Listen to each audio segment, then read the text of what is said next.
You've been very busy in Vancouver Quadra and you've been very busy in Ottawa. And I was wondering if you might tell us a bit about how you've been busy in the community and here in Ottawa. Well, it has been a true adventure as well as a privilege. A lot has gone on this last year. 2 elections, a new leader of the Liberal Party, the House proroguing, that was edge of your seat stuff. I've had a real focus on meeting and hearing from people in Vancouver Quadra, and in fact that's really part of the job I really enjoy. So I've organized, with the help of my staff in my office, 13 events to meet and hear from the public, and that's everything from our Canada Day picnic in July to town hall meetings on topics from social justice, seniors issues, environment, economy, and food policy. So we have been very busy, and it's I've learned a lot. Well, tell me a bit about what people are saying to you, what people's concerns are at these town halls and these other events. There's a range of concerns. The CBC and the cuts to the CBC are a huge concern, and I've been publicly pushing the government to respect our public broadcaster and fund it adequately.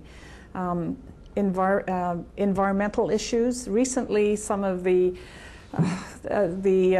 cuts to our federal environmental assessments that have been announced. It's just completely unnecessary. The explanation that it's needed because of the economic stimulus needing to flow, I don't buy that. We have got to protect our environment. We can't put environment and economy at odds with each other. We should be planning for the new economy, which is a green economy.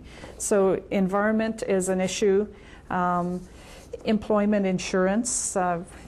We're a forestry province. A lot of forestry jobs have been lost, and the EI provisions in this recent budget just didn't do the job for people who are losing their paychecks and whose mortgages are at risk. So those are just some of the things. Oh, and another is the cuts to research funding, scientific research. That is the wrong way to go. In the United States, President Obama put $10 billion into basic research funding. And here in Canada, we've cut that. So I'm concerned that we will be seeing scientists from UBC attracted to other places to do their research. Well, I know that there's a world-class university in Vancouver Quadra, and there's many innovative businesses and clean tech companies. I'd like to talk to you more about research funding and the federal government, but before we do that, let's go to a quick clip of you discussing that in the House of Commons. Mr. Speaker, Katrine Meisner is an accomplished BC climate scientist, but now she's packing up and moving her family to Australia where better opportunities await. Katrine is not alone. Mr. Speaker, it doesn't take a scientist to realize Canada will lose many more talented researchers thanks to Conservatives' cuts to research. How short-sighted! At a time when President Obama is investing millions, billions, why has this Conservative government pulled the plug on research funding to create a disastrous brain drain from Canada? That's great. Joyce, is there anything else you'd like to add regarding research funding? Well, indirectly, yes. This economic recession is really a time where we need to not just look short term. Yes, we need to provide support in the short term, but really we need to be looking at what the economy of the future will be built from.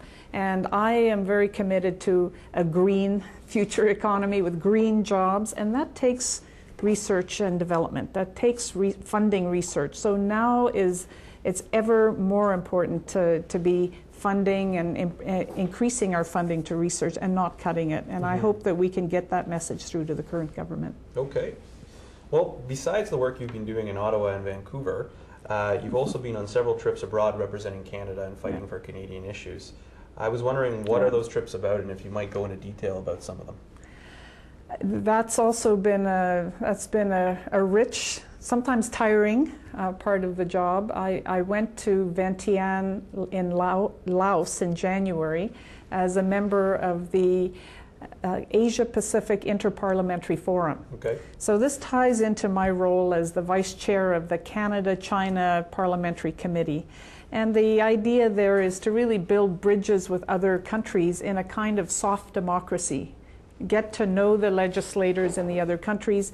So this, this forum is an annual event when the legislators from literally dozens of countries from around the Pacific Rim come together and talk about issues, everything from terrorism, human rights, the economy, landmine bans. So the range of topical issues are discussed and hopefully move forward through those conversations. So that was 4 days in Vientiane, wonderful city actually, burgeoning tourism industry there, and it was a great place. Not that I got outside of the city, mind you. I bet. So, any other locations that you've traveled to? Yeah, before that I was in Colombia with the Standing Parliamentary Committee on International Trade. We were looking into the government's proposed free trade agreement with Colombia. The Liberal caucus members had concerns that human rights and environmental provisions in that proposed free trade agreement were actually weaker than the provisions in NAFTA. And so we went to Colombia to talk to people directly. That was a trip that I took in the spring. And the third trip was to London. I was invited by Dr. Irwin Cotler to come to London and attend a conference on combating anti-Semitism. Now, Dr. Cotler was on the steering committee of an organization that put on this conference, and it was to find out what is going on with the rise in anti-Semitic activity and what can be done about it. So I spent 3 days in London and then came back to Vancouver and met with members of the Jewish community to brief them on what happened at the conference, and to also talk about what might be happening in the future to follow up on the actions of the conference and the declaration that came out of that conference. That sounds fantastic. And hopefully some more trips abroad to fight for Canadian issues? Well, it's a privilege to represent Canada. I'm very mindful of that. It does take away from the time that I can spend dealing with constituent issues and with responsibility in Ottawa. So it's a balancing act.